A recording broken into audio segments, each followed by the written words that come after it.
बोल श्री राधा रानी की जय। श्री राधा रानी के पर स्वरूप पर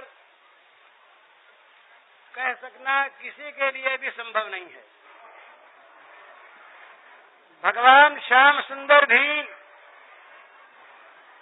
राधा का गुणगान करने में अपने को असमर्थ पाते हैं।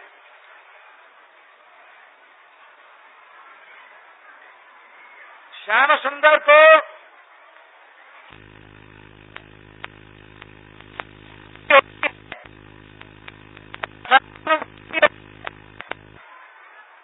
पर वो रस देने वाली श्री राधा रानी का स्वरूप क्या है, उस रस का माधुर्य कैसा है, उस रस की उपलब्धि तो जितने और ऋषि मुनि महात्मा जितने हुए हैं वे सब भी सर्वथा असमर्थ हैं।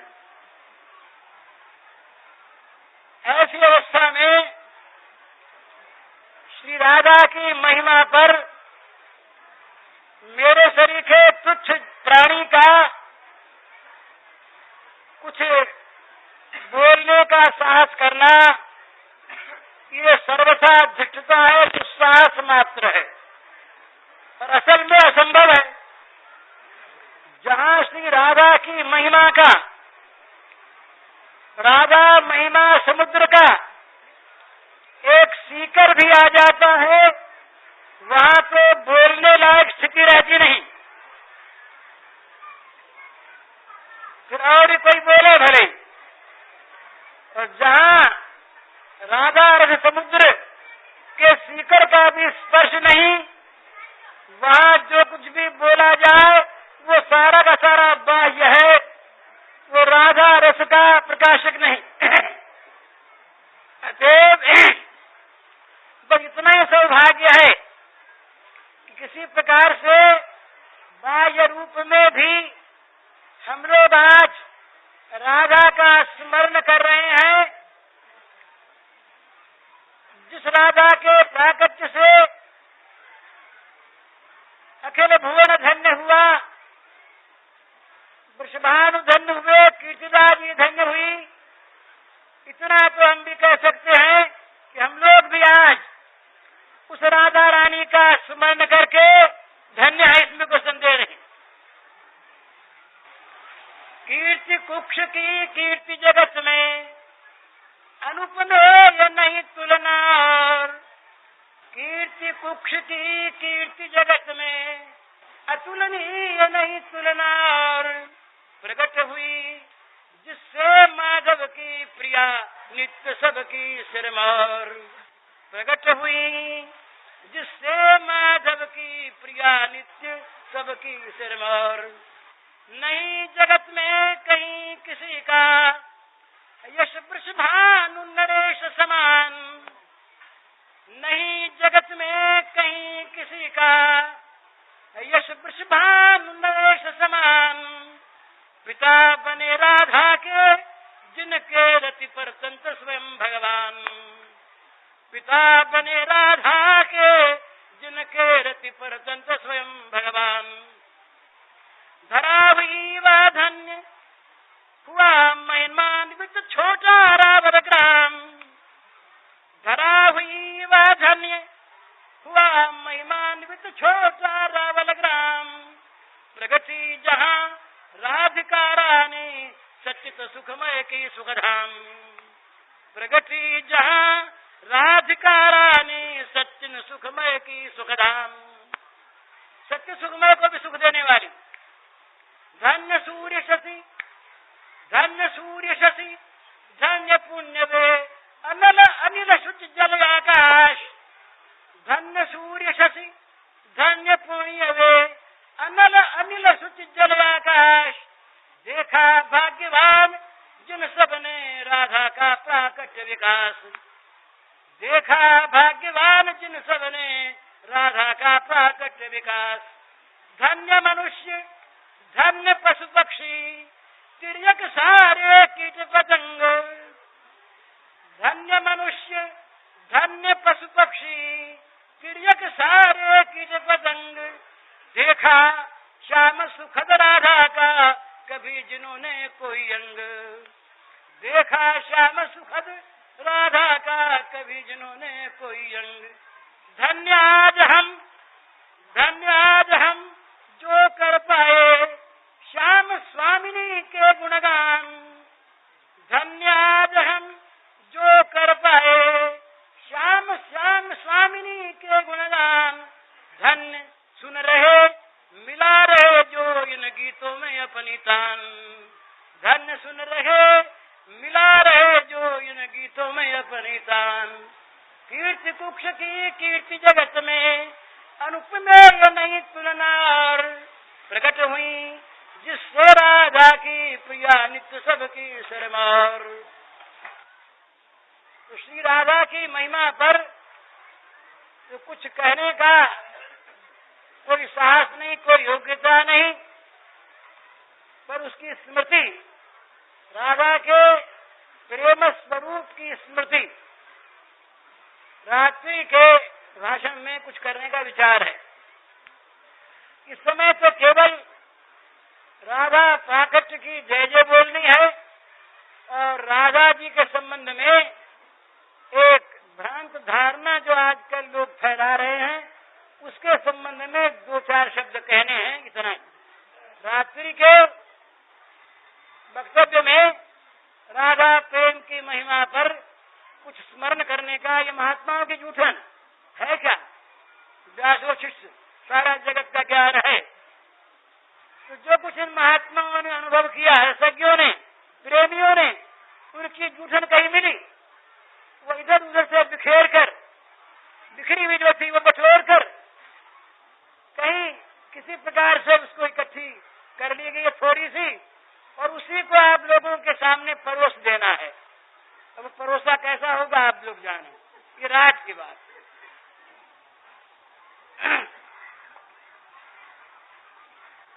मंजु स्वभाव मधिकल्पलता निकुंजम, व्यंजन्त मदभुत कृपा रस पुंजमेव। मंजु स्वभाव मधिकल्पलता निकुंजम, व्यंजन्त मदभुत कृपा रस पुंजमेव। प्रेमामृतां बुधिमगाधमबाधमेतं, राधाभिदं दुतमुपाश्रय साधु चेता। प्रेमामृतां बुधिमगाधमबाधमेतं, राधाभिदं दुतमुपाश्रय साधु चेता। पीतारुणच्छविमनन्त तरिल्लताभां, पीतारुणच्छविमतन्मनन्त तरिल्लताभां, प्रौढानुरागमदबिल्वलचारुमूर्तिम्। पीतारुणच्छविमनन्त तरिल्लताभां, प्रौढानुरागमदबिल्वलचारुमूर्तिम्। प्रेमास्पदं व्रजमहीपतितन्महिष्यो, गोविन्दवन्मनसितां निदधामि राधाम्। प्रेमास्पदं व्रजमहीपतितन्महिष्यो, गोविन्दवन्मनसितां निदधामि राधाम्। शक्तिमान के साथ शक्ति का नित्य अभिन्न और अविनाभाव संबंध रहता है। अतएव भगवान की लादिनी रूपा स्वरूपा शक्ति श्री राधा जी भगवान में काल कल्पना अतीत काल से ही अभिन्न भाव से स्थित हैं और सदा रहेंगी।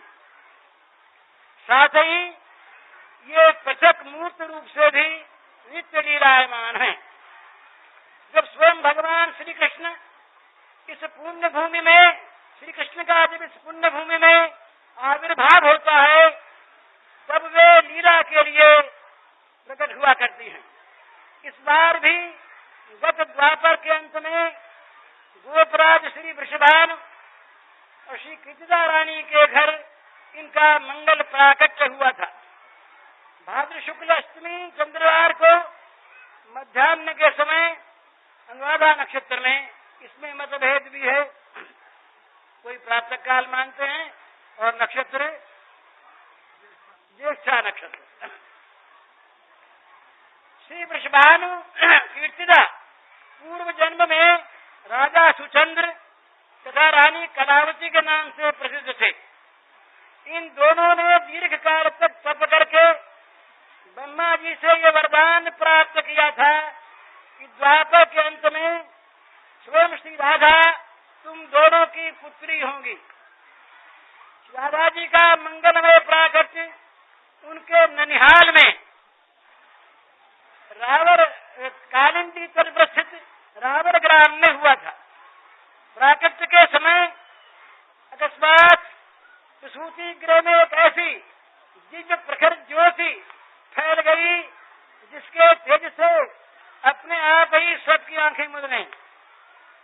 पर प्रसव में केवल वायु निकली और जब कीर्तिदा तथा समीप में स्थित श्री गोपांगनाओं के नेत्र खुले तो उन्हें दिखाई दिया कि वायु में कंपन सा हो रहा है और उसमें सहसा एक परम दिव्य सुंदर लावण्यमयी बालिका प्रकट हो गई है।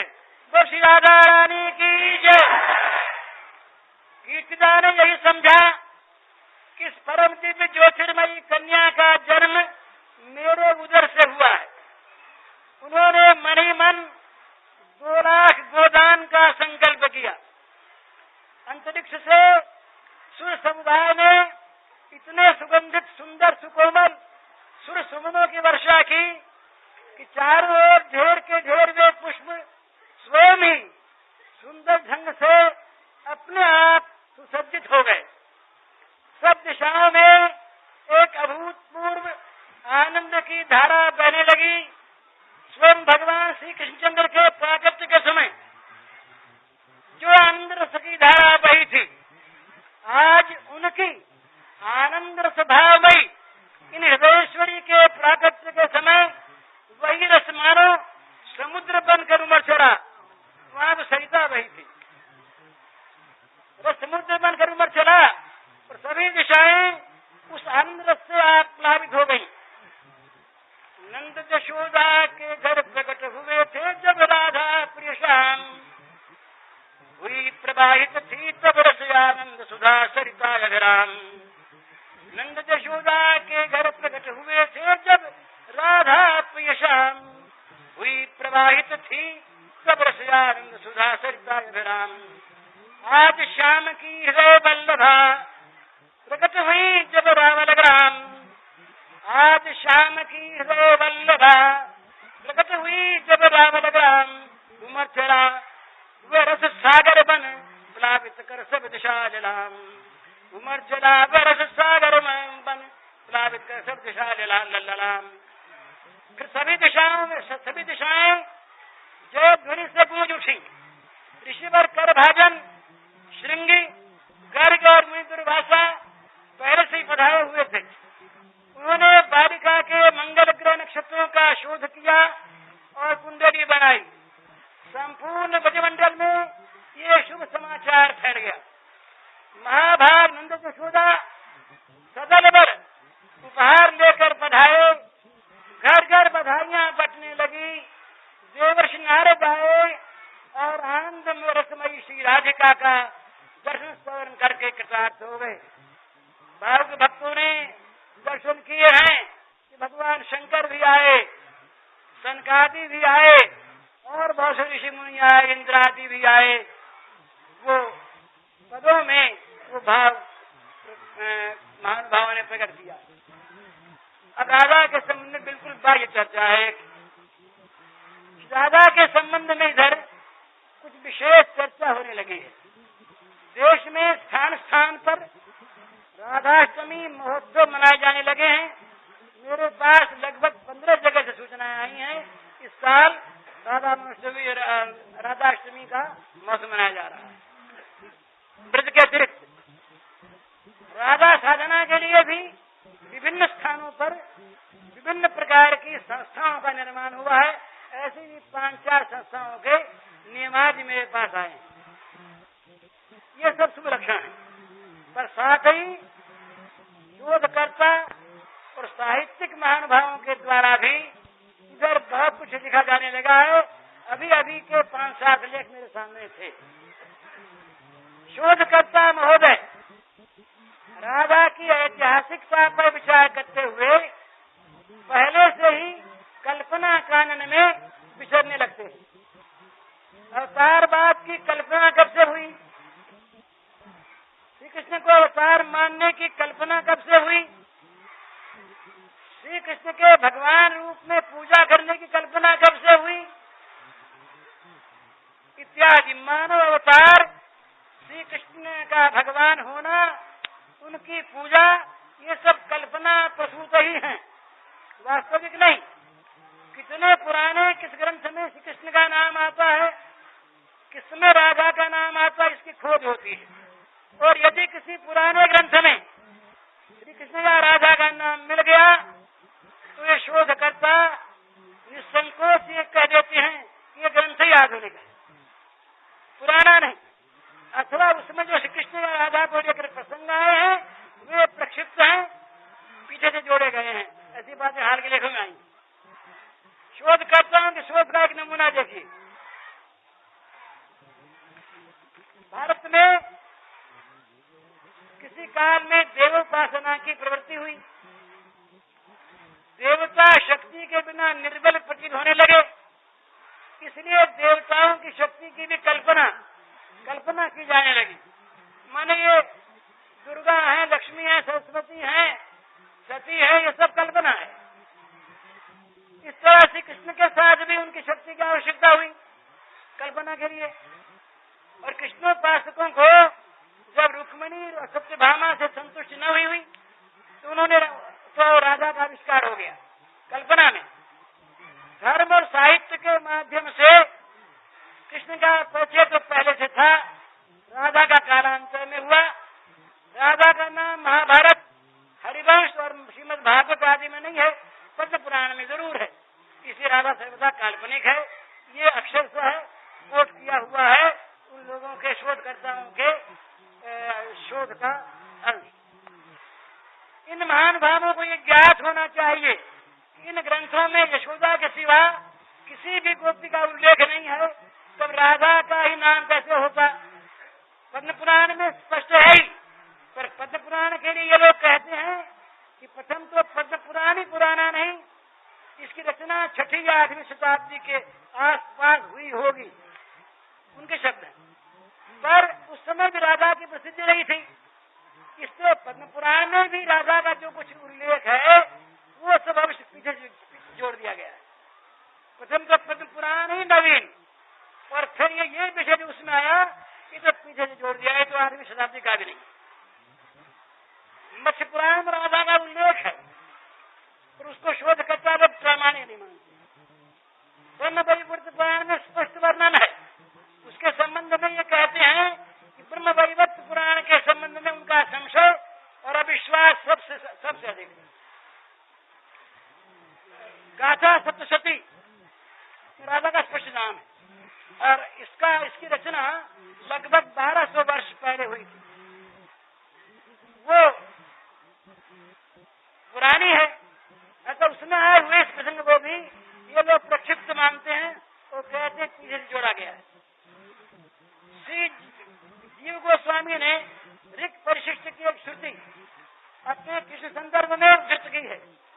वैष्णव दार्शनिक श्री बलदेव विद्याभूषण ने अपनी प्रमेय रत्नावली में अथर्ववेदी श्रुति का मंत्रांश उद्धृत किया है। उन दोनों में ही राधा के का स्पष्ट उल्लेख है, पर इनको भी शोधकर्ता प्रक्षिप्त बतलाते हैं। महाभारत के प्रसिद्ध टीकाकार श्री नीलकंठ जी ने मंत्र भागवत में ऋग्वेद 3:33-12 के मंत्र का राधा परख बड़ा सुंदर अर्थ किया है।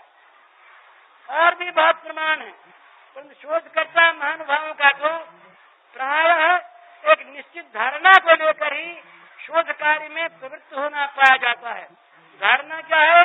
अवतारवाद कल्पना है। श्री कृष्ण भगवान के अवतार नहीं थे, उनके अवतार की कल्पना और उनकी उपासना किसी काल विशेष में प्रचलित हुई।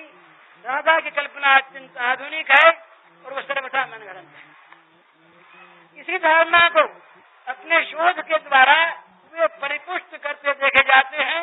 इसीलिए जहाँ कहीं किसी ग्रंथ में उनको राधा कृष्ण के नाम मिल जाते हैं तो ये उस ग्रंथ का या उस ग्रंथ या प्रसंग को ही अत्यंत आधुनिक, काल्पनिक और प्रक्षिप्त मानकर छोड़ देते, उस पर विचार ही नहीं करते।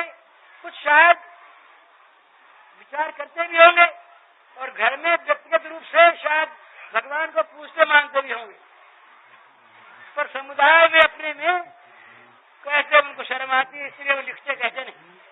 ऐसे हमारे ध्यान में है शोधकर्ता जो घर में भगवान को पूजते हैं पर लिखने में खंडन करते हैं।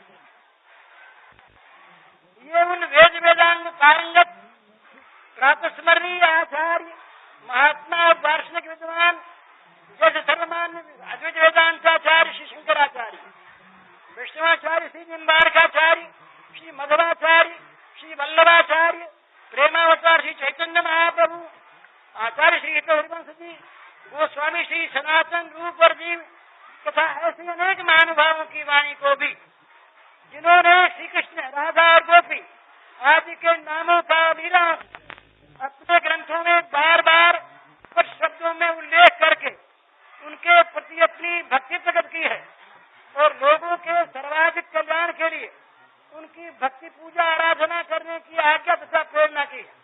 और जिनमें से बहुतों को श्री कृष्ण, राधा और गोपी जनों के साक्षात दर्शन का सौभाग्य भी प्राप्त हो चुका है, ये शोधकर्ता प्रामाणिक मानते हैं। इनके अपने अश्रद्धा संशयपूर्ण तम घन मानस में जिसमें कमी भरा है, इनके अपने अश्रद्धा संशयपूर्ण तम घन मानस में जो कल्पनाएं होती हैं, उन असत कल्पनाओं को ही कुछ ग्रंथों के नाम लेकर ये सत्य का चोला पहना देते हैं और संत महात्माओं के द्वारा अनुभूत सत्य का खंडन करते हैं। अपनी उन कल्पनाओं की सत्यता प्रमाणित करने के लिए भी वैसी ही असत कल्पनाओं के आधार पर रचित साहित्य को प्रमाण मानते हैं।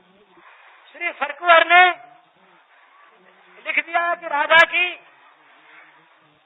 उपासना ईस्वी सन 1100 के आसपास वृंदावन में प्रारंभ हुई होगी और वहां से हैं फर्कुहर तो पाश्चात्य विद्वान है और वहां से बंगाल आदि स्थानों में पहुंची होगी और एक बंगाली सज्जन डॉक्टर शशिभूषण दास गुप्त के द्वारा राधा का क्रम विकास नामक एक पुस्तक लिखी गई, जिसमें राधा की कब कैसे कल्पना हुई और कैसे कैसे उस कल्पना का विकास होता गया, इस विषय पर अपनी अनर्गल कल्पनाओं को लिपिबद्ध किया गया है। बस नवीन शोधकर्ताओं के लिए ऐसे ही विचार और साहित्य उनके शोध का प्रधान आधार बन जाते हैं। मैं ये नहीं कहता इन सब की नीयत बुरी है, पर ये निश्चित है कि ये विश्वासी हैं, श्रद्धा रहित हैं और संशयात्मा, और ये भी निश्चित है कि श्रद्धालु का श्रम व्यर्थ हुआ करता है और श्रद्धा संपन्न को यथार्थ ज्ञान की उपलब्धि होती है। श्री भगवान के वचन है, अश्रद्धया हुतम दत्तम तपस्तप्तम कृतम कृत असिद्धुच्यते पार्थ नचितत्वेच्चनोरिह। गीता 17:20। श्रद्धा पूर्वक किया हुआ होम, दान, तपा हुआ तप और जो कुछ भी किया जाए सब असत कहा जाता है अर्जुन, न तो उससे यहाँ कोई लाभ होता है न परलोक में। और श्रद्धावान लभते ज्ञानम तत्पर संगीतेन्द्रिय है, ज्ञानम लब्ध्वा पराम शांति चरणाधिगच्छति। श्रद्धा के साथ पूर्ण रूप से व्यक्ति में लगे हुए इंद्रियों के संयमी पुरुष को यथार्थ ज्ञान की प्राप्ति होती है और ज्ञान को प्राप्त करके वह शीघ्र ही परम शांति को पा जाता है। अतएव सच्चे रूप में जो सत्य के शोधक हैं, शोधक नहीं ऐसे, उनको चाहिए कि वे अपनी कल्पना की और संदिग्ध लेखकों की अपेक्षा उन दैवी संपदा संपन्न सत्यवादी संतों, महात्माओं, प्रेमियों और आचार्यों की वाणी पर श्रद्धा पूर्वक विशेष ध्यान दें और आस्था स्थापन करें। जिन्होंने श्री कृष्ण राधा का साक्षात्कार किया है, उनके यथार्थ तत्व को समझा है और उनकी ऐतिहासिकता का भी अपनी तत्वपूर्ण निर्मल दृष्टि से निश्चित ज्ञान प्राप्त किया है। श्रद्धा संपन्न साधक तथा प्रेम भक्ति से आराधना करने वालों का तो ये तो उनके लिए भी आवश्यक है। उनका तो एकमात्र एक कर्तव्य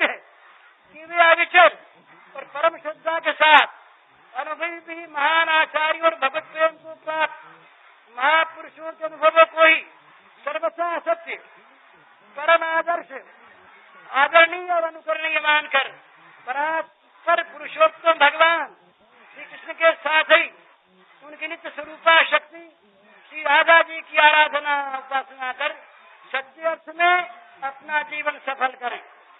वे न तो समालोचकों के और अनर्गल लिखने वाले अन्य लेखकों के विचारों की ओर ध्यान दें और न उनका खंडन ही करें। उन्हें तो अवकाश ही नहीं मिलना चाहिए। अपने परमाराध्य भगवान श्री राधा माधव के स्मरण, चिंतन, अर्चन और सेवा से यही उनका जीवन होना चाहिए। शोधकों, समालोचकों, साहित्यकों और कवियों की राधा उनके विचारानुसार तर्क की कसौटी पर खरी उतरी हुई श्रद्धा की मूर्ति हो, तर्क पर खरी न उतरती हो, ऐतिहासिक हो, कल्पना प्रसूत औपन्यासिक हो या कवियों के श्रृंगार वर्णन की साधन हो, कैसी भी हो, मेरा उनसे कोई विवाद नहीं है। वे स्वतंत्रता पूर्वक अपनी आंख से राधा के स्वरूप को देखें और उस पर आचार विचार करें। उन सबके प्रति मैं नमस्कार करता हूँ। पर मैंने जो कुछ समझ पाया है और भगवान श्री कृष्ण, श्री राधा और श्री गोपांगनाओं ने अनंत कृपा पूर्वक मुझे नगण्य को अपना जैसा जो कुछ परिचय प्रदान किया है उसके अनुसार और विशेषकर श्री राधा माधव की अहेतु की कृपा से मेरी दृष्टि में एक श्री कृष्ण परात्पर ब्रह्म पूर्ण पुरुषोत्तम साक्षात भगवान है। एक सिद्धांत, श्री कृष्ण परात्पर ब्रह्म पूर्ण पुरुषोत्तम साक्षात भगवान है। दूसरा, श्री राधा उन्हीं भगवान श्री कृष्ण की स्वरूप भूता, उनसे नित्य अभिन्न नित्य शक्ति है। श्री राधा उन्हीं भगवान श्री कृष्ण की स्वरूप भूता, उनसे नित्य अभिन्न नित्य शक्ति है। श्री गोपांगनाएं श्री राधा का अनुसरण करने वाली उन्हीं की कार्य रूपा भगवान की शक्तियां हैं। ये तीसरा। चौथा, श्री कृष्ण का और श्री राधा का इस पुण्य भूमि पर आविर्भाव हुआ करता है। इस विगत द्वापर के अंत में भी अवश्य हुआ था। अतः वे सर्वथा ऐतिहासिक स्वरूप भी हैं। पांचवा, श्री कृष्ण और श्री राधा और श्री गोपांगनाओं का प्रेम सर्वथा काम गंध शून्य परम पवित्र है। छठा, श्री राधा तथा श्री गोपांगनाओं में स्वसुख कामना लेश की गंध भी नहीं है। वे परम श्रेष्ठ श्री कृष्ण के सुख साधन के रूप में ही जीवन धारण करती हैं। उनका सर्वस्व श्री कृष्ण सुख के लिए ही समर्पित है। सातवां, श्री कृष्ण, श्री राधा और श्री गोपांगनाओं की लीला लौकिक देखने पर भी, सीखने पर भी सर्वथा अलौकिक है और दिव्य है तथा बिना उसका तत्व समझे सर्वांश में अनुकरणीय नहीं है। श्री राधा, श्री कृष्ण और गोपांगनाओं की लीला लौकिक दिखने पर भी सर्वथा अलौकिक है और दिव्य है तथा बिना उसका तत्व समझे सर्वांश में अनुकरणीय कदापि नहीं है। मुझे अपनी दृष्टि से इस तत्व सिद्धांत में तनिक भी संदेह नहीं है, पर मेरा आग्रह भी नहीं है कि सब लोग न जचने पर भी इसे मान ही लें। हाँ, यहाँ पर जो लोग उपस्थित हैं उनसे मेरी यह विनीत करबद्ध प्रार्थना अवश्य है कि वे आज इस राधा प्राकृत्य के पवित्र अवसर पर उचित समझे तो मेरे उपयुक्त निवेदन पर ध्यान देकर इसी के अनुसार अविचल, तीव्र और अनन्य श्रद्धा भक्ति के साथ श्री राधा माधव की आराधना उपासना में लगने का निश्चय करें और तदनुसार साधन भी प्रारंभ कर दें। संदेह में कहीं जा ही नहीं। करो कृपा श्री राधिका विनवो बारंबार, करो कृपा श्री राधिका विनवो बारंबार, बनी रहे स्मृति मधुर शुचि मंगलमय सुख सार, बनी रहे स्मृति मधुर शुचि मंगलमय सुख सार। श्रद्धा नित्य बढ़ती रहे, बढ़े नित्य विश्वास, श्रद्धा नित्य बढ़ती रहे, बढ़े नित्य विश्वास। अर्पण हो अब शेष अब जीवन के सब श्वास, अर्पण हो अब शेष अब जीवन के सब श्वास। करो कृपा श्री राधिका विनमो बारंबार, बनी रहे स्मृति मधुर शुचि मंगलमय सुख सार। श्रद्धा नित्य बढ़ती रहे, बढ़े नित्य विश्वास। अर्पण हो अब शेष अब जीवन के सब श्वास। श्री राधा रानी के श्री चरणों में कोटि कोटि नमस्कार।